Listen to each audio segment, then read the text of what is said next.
Welcome back to Tutorials by David. Want to get your Stripe money into your bank faster? Here's how to set up Stripe payouts to your bank in 2026. First, log into your Stripe dashboard. Once you're in, go to the Balance tab from the menu.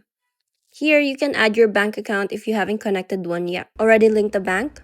Double check that it supports faster or instant payouts because not every account or a debit card is compatible. You can also click the settings gear icon at the bottom left, then go to the business and open linked external accounts.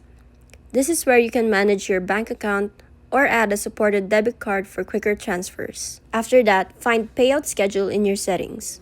You can keep payouts on manual if you want to cash out yourself or automate it by choosing daily, weekly, or monthly payouts. If you want your available funds sent automatically every day, select daily and don't forget to hit save.